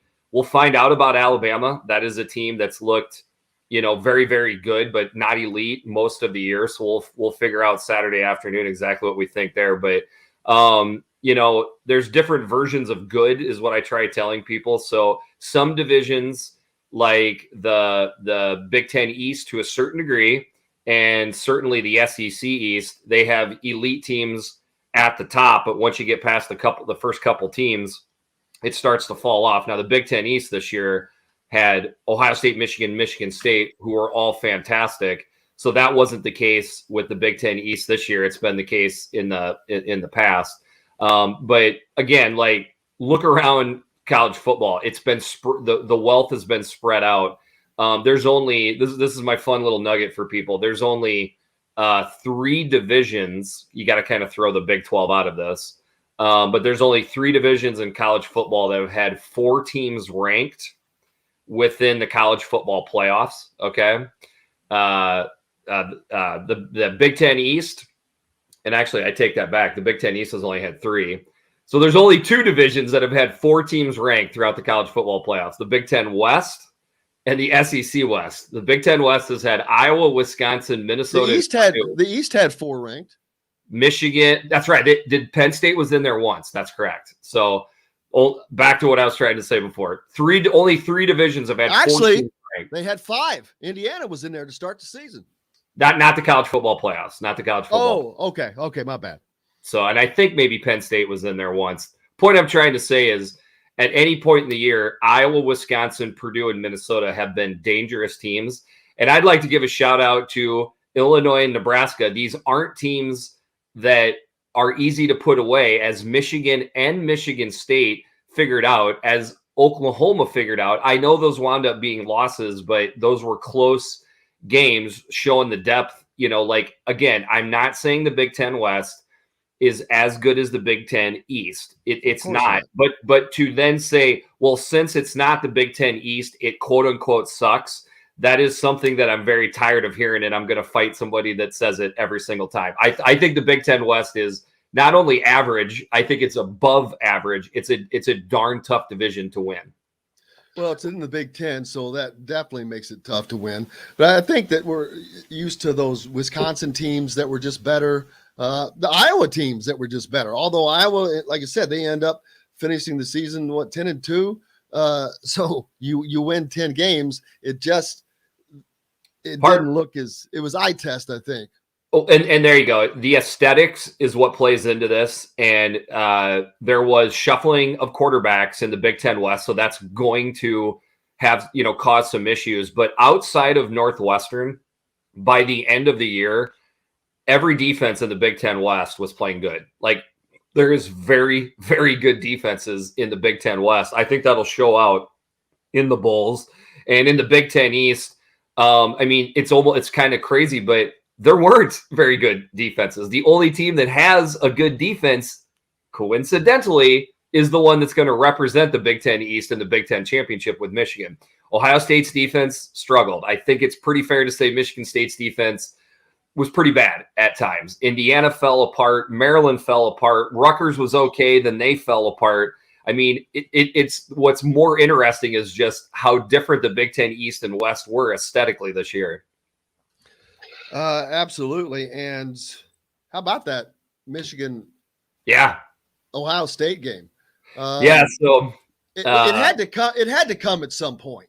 For sure. But I didn't think it was going to be this year because Ohio State was just playing pretty well offensively. Stroud was just looking like a gamer. They were just passing on everybody and just didn't realize how damn good that front of Michigan's was. And brother, let me tell you, we all found out about the same time that Ohio State did because they were up inside their face mask the entire day. So my podcast partner and I, Kurt, we do, preseason picks for the conference. So midway through the year, after I'd had a chance to see these teams, I redid mine just for, the heck of it. And I predicted Michigan, Iowa in the Big Ten Championship, middle of October. Did you bet that? What's that? Did you bet that? I did not bet that. Oh, no. Man. No. Well, I mean, I bet it along the way in various ways, but that would have been a big bet. That would have been a nice one. That would have been a heck of a parlay. I predicted that Wisconsin would get beat by Minnesota, and obviously I predicted that Michigan would beat Ohio State. I got absolutely dismantled by Ohio State fans on Twitter when I made that prediction. But what I was seeing back in, mid to late October is what transpired on Saturday in the Big House, which is a very it is one of the best offensive lines in the run game with Michigan that I have seen in a long time. They are absolutely caving people in. And I saw a Ohio State front seven that doesn't come up to the point of attack, versus those type of rushing attacks. We saw it versus Oregon. We saw it in various parts in the year when they played a more physical rushing attack. So Michigan was confident of it. You saw their comments after the game. That's what I saw. The thing that scared me, though, was just how amazing Ohio State looked versus Michigan State. But in the end, me and probably other people put too much weight in that game. I think Michigan State came into that game just beat up defensively. I think they are one of the most overrated teams in the Big Ten, without question. Again, that's a team that I saw Indiana play that Indiana should have beat. It's the same. I feel the same about Cincinnati. That's a team that Indiana easily could have beaten. And this is an Indiana team that was just not very good this year. So it was shocking. I just think Michigan State is way overrated. Shocked that Mel Tucker gets a $95 million deal for one season of portal success. It's crazy. But, hey, we got plenty more. We got to take a quick break. We got all these games to get to, and we'll talk about more of all that too as well. Jeffrey the Greek is with us, Indiana Sports Beat Radio, back right after this. We'll be right back to the Golf Club at Eagle Point Studios for more Indiana Sports Beat Radio with Jim Coyle, presented by Andy Moore Honda of Bloomington and Southern Stone Restaurant. Whether it's a celebration. Did you see the Brian Kelly tweet of him down at LSU? The one guy put two different ones together. He has him talk about family at Notre Dame, and he says, "Yeah, me and my family are happy to be here." And then my family is so good to be here. And it's like, dude, it is comical. He is getting destroyed for that. What an idiot! How do you go from somebody as authentic as Ed Orgeron in terms of his, I guess, cultural aesthetic? I just said I'm happy to be here. I want to introduce a new coach to you, Brian Kelly, coming down here. That's pretty good, Jim. He's going to be the new coach here at LSU. The Cajuns. Now I'm gonna be here eating my chicken fingers out here on the gas station side. If y'all need me, I'll be out here around here because I got plenty of money here. But you all just take Brian Kelly. Go take good care of y'all. Jim, that's good, man. Have you spent some time in the Creole part of New Orleans? His is just one that comes easy for me for some reason. I started doing it when he was talking about eating those chicken fingers out of the gas station. You know, that best meal is time you get that chicken at the gas station coming in here. But we got to talk about Bayou football, man. We got to win another national championship. Oh, God, that's hilarious. I love that Joey Molinaro guy. He does some killer impressions. He does. That guy's awesome. Is he Barstool? Is that who he works for? His saving is fantastic. Yeah, I met him. I want to get him on here. You want to? Can we talk a little bit more about the matchups of the Big Ten championship for a little bit? Absolutely. Okay, absolutely.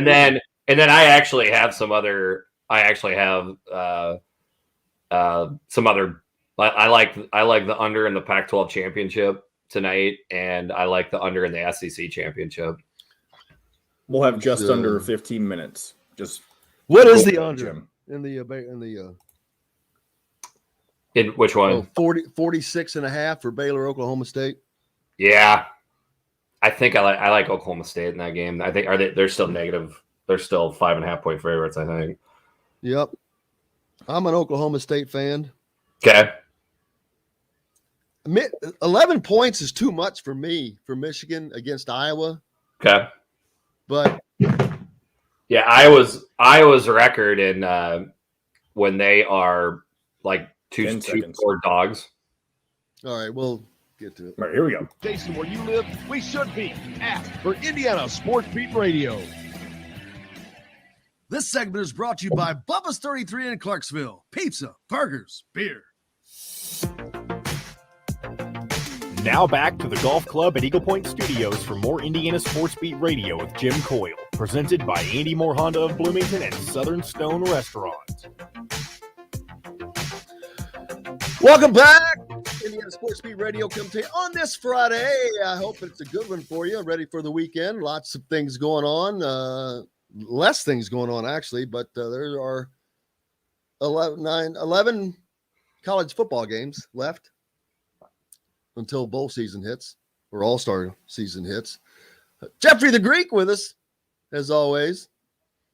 Oregon and Utah, I see, or that's the Big 12, right? Pac-12. That's tonight. That's what I meant to say. That is tonight?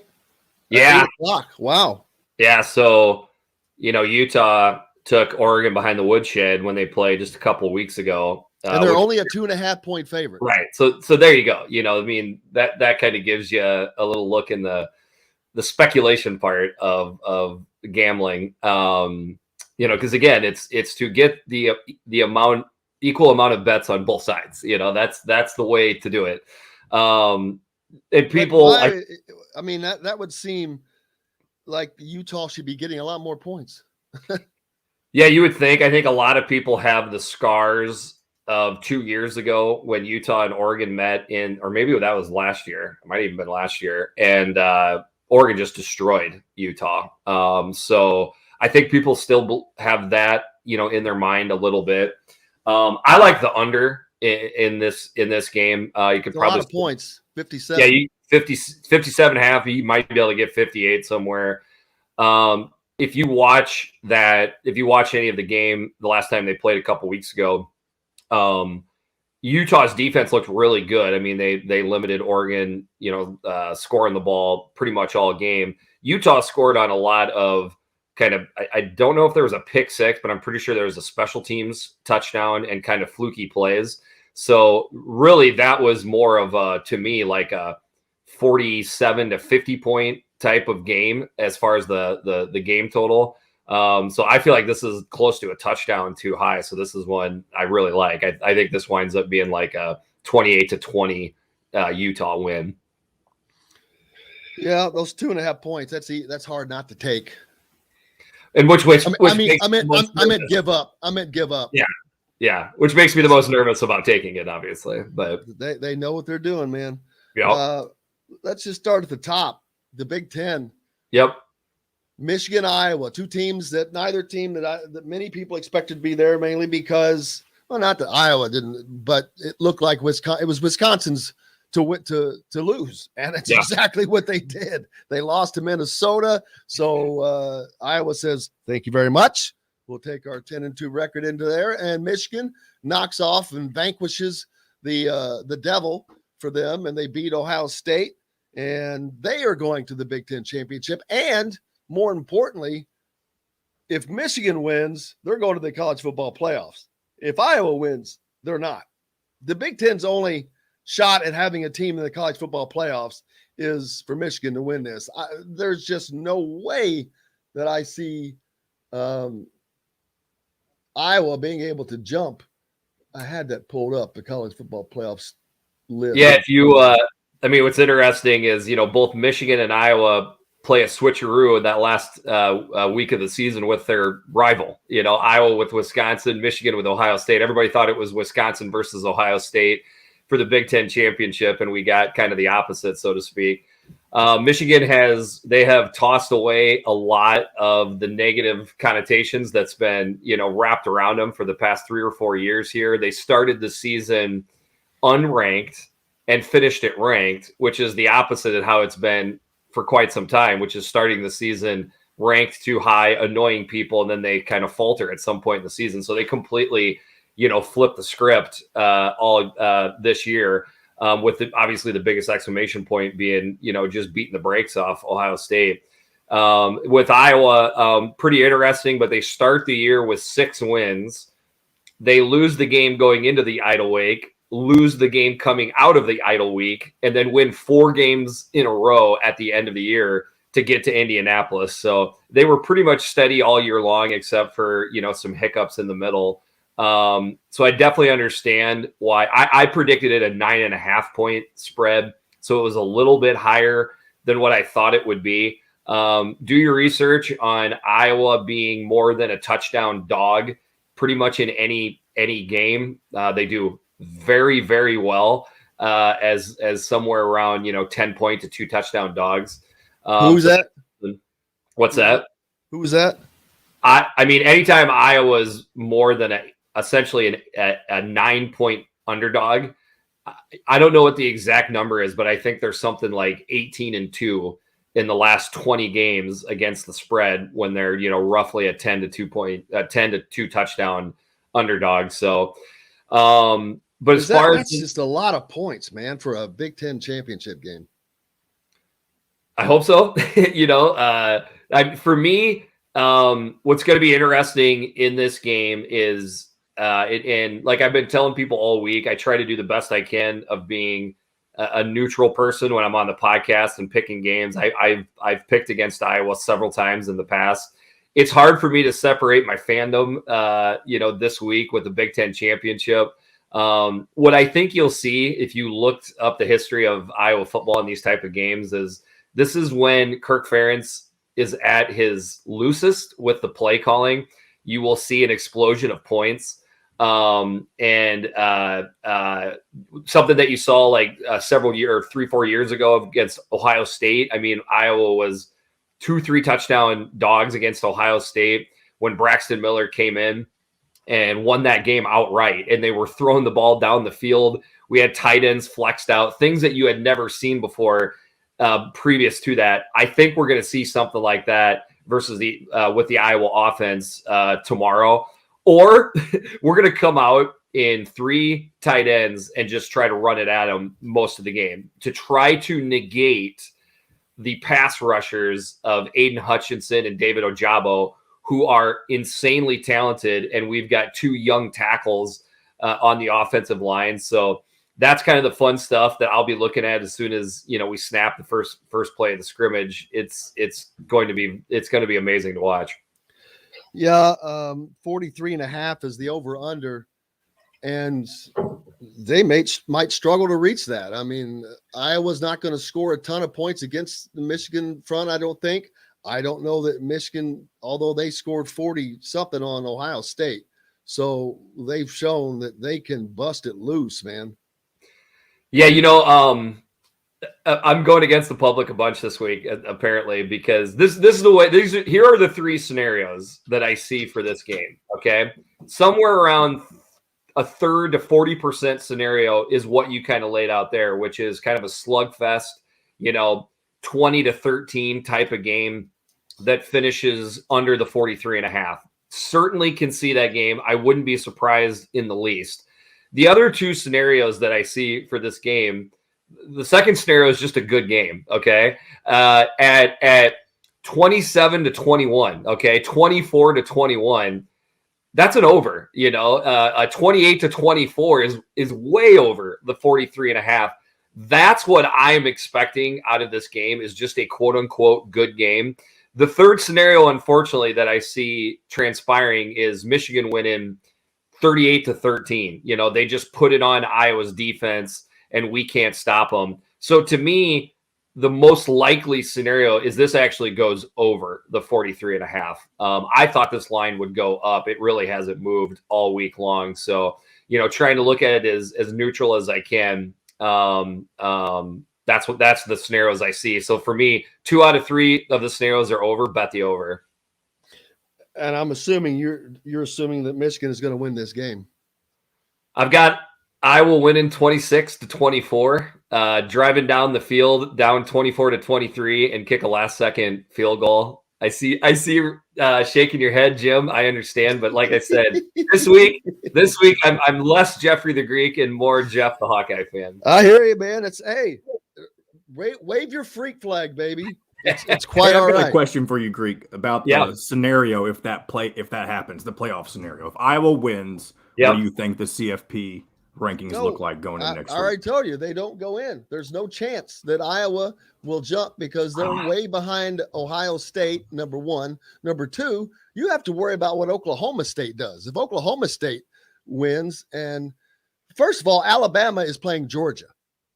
If Georgia loses to Alabama, both of those teams probably get in.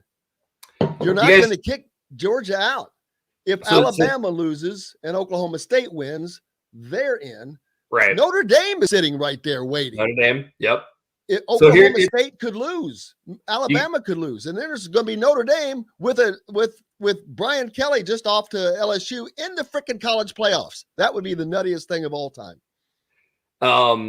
So here's it is not that far-fetched to think that Iowa would get into the college football playoff. And this is all it would really take is Georgia soundly beating Alabama. Okay. Something like, 30-13. So Alabama with 2 losses, I think that knocks them out. Cincinnati getting upset by Houston again. Which is possible. 100% possible. They're not going to put a 1-loss Cincinnati team in. They are out. Baylor beating Oklahoma State. It was a 10-point game last time they played. But again, I don't think Oklahoma State is then really. Why would you not raise Baylor? Baylor's already ranked ahead of Iowa. So if they beat Oklahoma State, Baylor would be right there. But right now we've only got one solidified spot, which is Georgia. Okay. And then the last piece that would have to happen is a scenario that I don't see playing out, but Iowa beats Michigan somewhat soundly. They beat them 30-13 type of deal.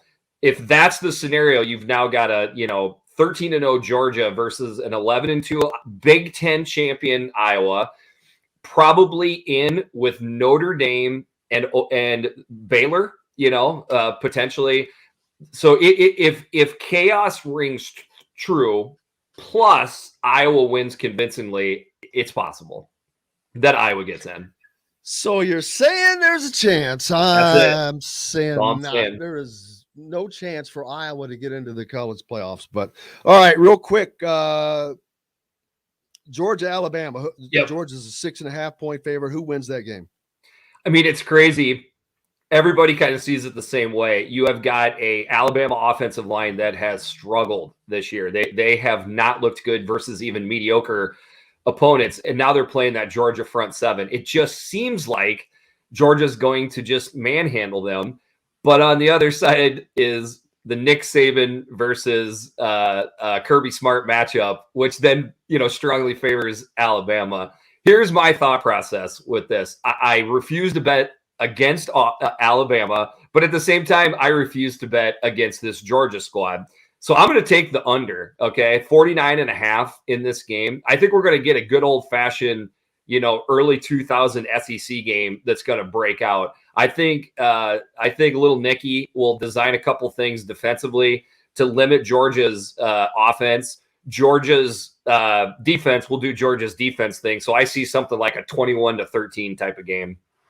Man, we're not going to have time to talk about Houston, Cincinnati, and that's an interesting game because I think Houston could, who knows, they're only a 10.5-point underdog, but we'll have to see.